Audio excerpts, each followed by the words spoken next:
নমস্কাৰ অসমবাসী, মই অজয় শৰ্মাই আপোনালোকক এটা নতুন ভিডিঅ'লৈ স্বাগতম জনাইছোঁ।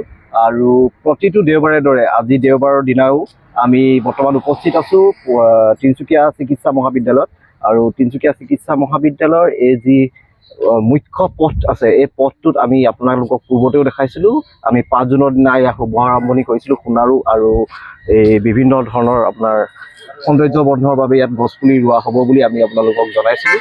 আৰু আজি পৰিৱেশ ৰক্ষা সমিতিৰ পৰিৱেশ কৰ্মীসকল ইয়াত পুনৰ উপস্থিত হৈছেহি আৰু তেওঁলোকে এনেদৰে পৰিৱেশৰ যিসমূহ কাৰ্যসূচীসমূহ এনেকৈ চলাইছে। আমাৰ পৰিৱেশ ৰক্ষা সমিতিৰ কেন্দ্ৰীয় কাৰ্যকৰী সভাপতি দিগন্ত ভট্ট ডাঙৰীয়া আছে, তেখেত ইয়াত উপস্থিত হৈছেহি। লগতে আমাৰ পৰিৱেশ ৰক্ষা সমিতিৰ পৰিৱেশ কৰ্মীসকল আৰু ইয়াত এফালে আপোনাৰ সোণাৰু পুলি আৰু লগতে আপোনাৰ পৰিৱেশ আৰু ইয়াৰ পাছৰ পুলিটো কাঞ্চন পুলি ৰোৱা হৈছে। আৰু এই মুখ্য পথটো আপুনি আৰম্ভণিৰ পৰা আপোনাৰ এই গেটলৈকে একদম যিখন আপোনাৰ ডাঙৰ গেট আছে তিনিচুকীয়া চিকিৎসা মহাবিদ্যালয়ৰ আৰু চিকিৎসালয়, সেই চিকিৎসালয়ৰ গেটখনত সোণাৰু আৰু কাঞ্চন পুলি এনেদৰে ৰোৱা হৈছে। আৰু এইসমূহ পুলিৰ প্ৰত্যেক দেওবাৰে প্ৰতিপালনো কৰা হ'ব। এইটো আপোনাক দেখাইছোঁ আমি, এইটো কাঞ্চন পুলি। আৰু এনেদৰে পৰিৱেশ ৰক্ষা সমিতিৰ পৰিৱেশ কৰ্মীসকলে আজি দেওবাৰৰ কাৰ্যসূচী তেওঁলোকে চলাই গৈছে। আমাৰ মাজত আজি পৰিৱেশ ৰক্ষা সমিতিৰ কেন্দ্ৰীয় সভাপতি ঋতুৰাজ বৰুৱা ডাঙৰীয়া আছে, পৰিৱেশ ৰক্ষা সমিতিৰ পৰিৱেশ কৰ্মীসকল আছে, লগত আমাৰ বিজয় মল্লিক ডাঙৰীয়া আছে, পৰিৱেশ ৰক্ষা সমিতিৰ আপোনাৰ ফটিক মৰাণ ডাঙৰীয়া আছে, বিশ্বজিৎ ৰয় ডাঙৰীয়া আছে, জিলা সভাপতি জীৱন দত্ত ডাঙৰীয়া আছে, লগতে আমাৰ পৰিৱেশ কৰ্মী দেৱাশিষ কৰ ডাঙৰীয়া আছে। তেওঁলোকে এনেদৰে আচলতে গছপুলি ৰোপণ কৰি আছে আৰু এইটো এটা কাঞ্চন ৰোপণ কৰিছে আমাৰ পৰিৱেশ কৰ্মী দেৱাশিষ কৰ ডাঙৰীয়াই। আৰু আপোনালোকক আমি ইয়াৰ পৰিৱেশটো দেখাই আছোঁ। এইটো মুখ্য পথটোৰ আপোনাৰ একদম গেটলৈকে, মেইন গেটলৈকে এনেদৰে পুলিসমূহ ৰোৱা হৈছে। আৰু ইয়াত যিসমূহ বেগ লগাই থকা হৈছে, পৰিৱেশ কৰ্মীসকল সকলো ইয়াত উপস্থিত আছে আৰু তেওঁলোকে নিজৰ কাৰ্যসূচী চলাই গৈ আছে। আমি আপোনালোকক ইয়াৰ পৰিৱেশটো দেখাই আছোঁ। আৰু পৰিৱেশ ৰক্ষা সমিতিয়ে 2010 চনৰ পৰা ভাষাৰুজা হেমচন্দ্ৰ বৰুৱা সৰণী গছপুলি ৰোপণ, প্ৰতিপালন, বিতৰণৰ কাৰ্যসূচী লৈ আহিছে। আৰু তেওঁলোকে যিসমূহ ঠাইত গছপুলিসমূহ ৰোপণ কৰিছে, সেই গছপুলিসমূহৰ তেওঁলোকে দেওবাৰে আহি প্ৰতিপালন কৰে। আমাৰ পৰিৱেশ কৰ্মী জীৱন দত্ত ডাঙৰীয়াও এনেকৈ ব্যস্ত হৈ আছে প্ৰতিপালন কাৰ্যসূচীত। আৰু আমাৰ কেন্দ্ৰীয় কাৰ্যকৰী সভাপতি দিগন্ত ভট্ট ডাঙৰীয়া আছে। আমি তেখেতৰ পৰা চমুকৈ দুআষাৰ জানিম। আপোনালোকে এই মুখ্য পথটোত আচলতে সোণাৰু আৰু কাঞ্চন ৰুই থকা হৈছে ইয়াত একদম প্ৰথম গেটখনলৈকে, কি ক'ব এই সমগ্ৰ বিষয়ে? চাওক, আপোনালোকে ইতিমধ্যে অৱগত যে আমি পৰিৱেশ সুৰক্ষা সমিতিয়ে ইতিমধ্যে তিনিচুকীয়া চিকিৎসা মহাবিদ্যালয়ত প্ৰায় 500 জোপাৰ অধিক পুলি ৰোৱা হ'ল। তাৰে প্ৰায় 80% পুলি আমি বচাবলৈ সক্ষম হৈছোঁ। আৰু ইতিমধ্যে আমি যিটো তিনিচুকীয়া চিকিৎসা মহাবিদ্যালয় সোমাই যোৱা ৰাস্তাটোত আমি বহুত দিনৰ পৰা ভাবি আছিলোঁ আৰু বহুত মানুহক কোৱাও হৈছিলে, কিন্তু আমি তাৰপিছত অৱশেষত আমি নিজে কৰিবলৈ লৈছোঁ। ইয়াত আমি কাঞ্চনৰ সোণাৰু পুলি ৰোপণ কৰিম আৰু ৰোপণ কৰি আছোঁ। আৰু আমি ভাবিছোঁ যে তিনিচুকীয়া চিকিৎসা মহাবিদ্যালয়ত যিবিলাক ৰোগী বা অভিভাৱক আহে, সেইসকলে যাতে এটা সুন্দৰ পৰিৱেশ পোৱাৰ লগে লগে কাঞ্চন আৰু সোণাৰু পুলিৰ চাৰিওফালে ফুলি থকা দেখিলে মানুহটো নিজেই আনন্দ হৈ যাব। সেই পৰিপ্ৰেক্ষিতত আমি ইয়াত ৰুবলৈ লৈছোঁ। আৰু ইতিমধ্যে তিনিচুকীয়া চিকিৎসা মহাবিদ্যালয়ৰ ৰোৱাৰো মেইন উদ্দেশ্যটো আমাৰ হ'ল, তাত আমি যেতিয়া প্ৰথম আহিছিলোঁ দেখিলোঁ যে কোনো গছ গছনি নাই। পিছত যেতিয়া গৰমতো কোনো ৰোগী বা অভিভাৱক ৰুবলৈ তাত সক্ষম নহ'ব, সেইকাৰণে আমি তাত ৰোৱা হ'ল। আৰু ইতিমধ্যে আমি ইয়াতো ৰুবলৈ আৰম্ভ কৰিছোঁ। আমাৰ অকল নিজৰ প্ৰচেষ্টাত আমি আৰম্ভ কৰিছোঁ। আমি ধন্যবাদ জনাইছোঁ পৰিৱেশ ৰক্ষা সমিতিৰ কেন্দ্ৰীয় কাৰ্যকৰী সভাপতি দিগন্ত ভট্ট ডাঙৰীয়ালৈ। আৰু পৰিৱেশ কৰ্মীসকল এনেদৰে ইয়াত ব্যস্ত হৈ আছে, তেওঁলোকৰ গছপুলি প্ৰতিপালন কাৰ্যসূচীত তেওঁলোকে অংশগ্ৰহণ কৰিছে।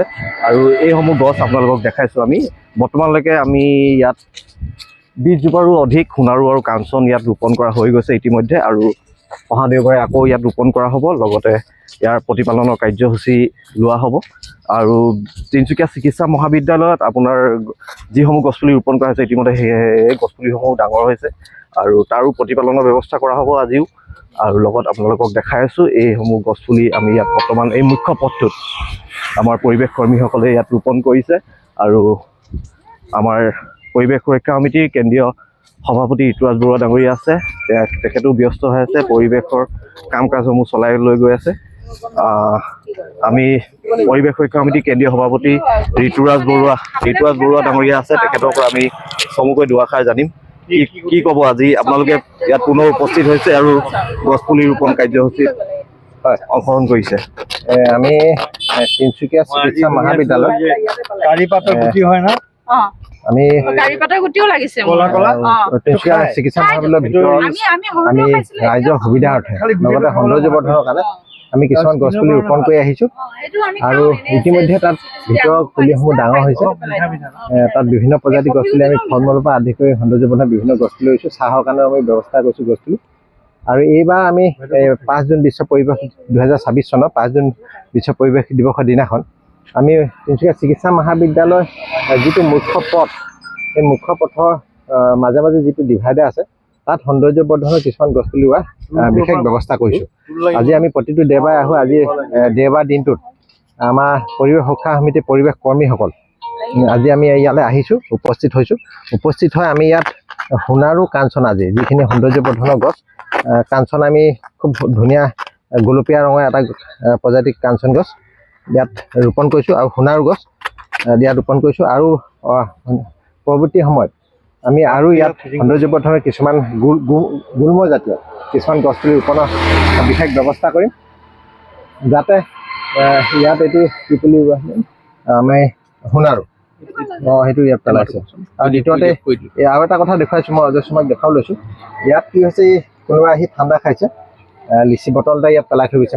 আমি পৰিৱেশ সুৰক্ষা সমিতি পৰিৱেশ কৰ্মীসকলে এটাই অনুৰোধ জনাম যে এই গছপুলিসমূহ ৰোপণ কৰিছোঁ আমি আপোনালোকৰ কাৰণে, আপুনি ৰাইজৰ কাৰণে ৰোপণ কৰিছোঁ, যাতে ৰোগীসকল আহিলে ৰোগীৰ লগত আহি যাতে অভিভাৱকসকল আহোঁতে যাতে এটা সুন্দৰ দৃশ্য তেওঁলোকে দেখি যাতে কাৰণ ৰোগীসকল আহিলে কি হওক খুব টেনশ্যনত আহে, গতিকে তেওঁলোকে যাতে দেখাৰ লগে লগে এটা মনটো তেওঁলোকৰ ভাল লাগে, সেইকাৰণে আমি ৰুবলৈ চেষ্টা। গতিকে আপোনালোকে খাইছে উপযুক্ত স্থানত আপোনালোকে পেলাওক, যধে মধে য'তে ত'তে আপোনালোকে এই পেলনীয়া সামগ্ৰীবোৰ যাতে নেপেলায়।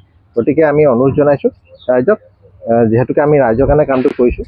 আমাৰ পৰিৱেশ সুৰক্ষা পৰিৱেশ কৰ্মীসকলৰ ইয়াত একো স্বাৰ্থ নাই, আমাৰ এটাই স্বাৰ্থ আছে, আমি পৰিৱেশ প্ৰদূষণ নিয়ন্ত্ৰণৰ স্বাৰ্থটোৱে আমাৰ একমাত্ৰ নিজৰ স্বাৰ্থ, আৰু বাকী আমি আপোনালোকৰ কাৰণে কৰিছোঁ।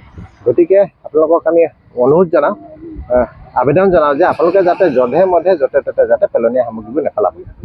আৰু দ্বিতীয়তে ৰাইজক অনুৰোধ জনাওঁ, আহ্বান জনাওঁ যে আপোনালোকে নিজাববীয়াকৈ কিছুমান গছপুলি ৰোপণ কৰা তাক প্ৰতিপালনৰ যাতে বিশেষ ব্যৱস্থা কৰে। ধন্যবাদ। আমি ধন্যবাদ জনাইছোঁ পৰিৱেশ সুৰক্ষা সমিতিৰ কেন্দ্ৰীয় সভাপতি ঋতুৰাজ বৰুৱা ডাঙৰীয়ালৈ। আৰু আপোনালোকক আমি দেখাই আছোঁ আজি কাৰ্যসূচী, আৰু ইয়াত এনেকৈ পৰিৱেশ সুৰক্ষা সমিতি অসমৰ বেনাৰসমূহ ইয়াত আঁৰি দিয়া হৈছে। আৰু ইয়াত অংশগ্ৰহণ কৰিছে পৰিৱেশ সুৰক্ষা সমিতি কেন্দ্ৰীয় সভাপতি ঋতুৰাজ বৰুৱা ডাঙৰীয়া, পৰিৱেশ কৰ্মী দেৱাশীষ কঁড় ডাঙৰীয়া আছে, লগতে পৰিৱেশ কৰ্মী বিজয় মল্লিক ডাঙৰীয়া। আৰু আপোনালোকক আমি প্ৰত্যেক দেওবাৰে পৰিৱেশ সুৰক্ষা সমিতিৰ গছপুলি যি ৰোপণ, প্ৰতিপালন আৰু বিতৰণৰ কাৰ্যসূচীসমূহ দেখাওঁ। এই কাৰ্যসূচী আজি দেওবাৰে আকৌ পৰিৱেশ সুৰক্ষা সমিতিৰ পৰিৱেশ কৰ্মীসকল ইয়াত উপস্থিত হৈছেহি। আৰু এইবিলাক বস্তুসমূহ যিসমূহ প্লাষ্টিক তেওঁলোকে এনেকৈ উঠাই আছে, আৰু ৰাইজক আচলতে সজাগ হ'বৰ বাবে আহ্বান জনাইছে তেওঁলোকে, যাতে যধে মধে প্লাষ্টিকসমূহ ইয়াত য'তে ত'তে যাতে নেপেলায়, যে পৰিৱেশটো যাতে বিনষ্ট নকৰে তাৰ বাবে তেওঁলোকে আহ্বান জনাইছে। আৰু পৰিৱেশ সুৰক্ষা সমিতিৰ আগন্তুক যিসমূহ কাৰ্যসূচী হ'ব সেইবিলাক আমি আপোনালোকক ভিডিঅ'ৰ জৰিয়তে আপোনালোকক দেখাই যাবলৈ চেষ্টা কৰিম। আৰু আজিলৈ এই ভিডিঅ'টো আমি ইমানতে সামৰণি মাৰিছোঁ। ধন্যবাদ।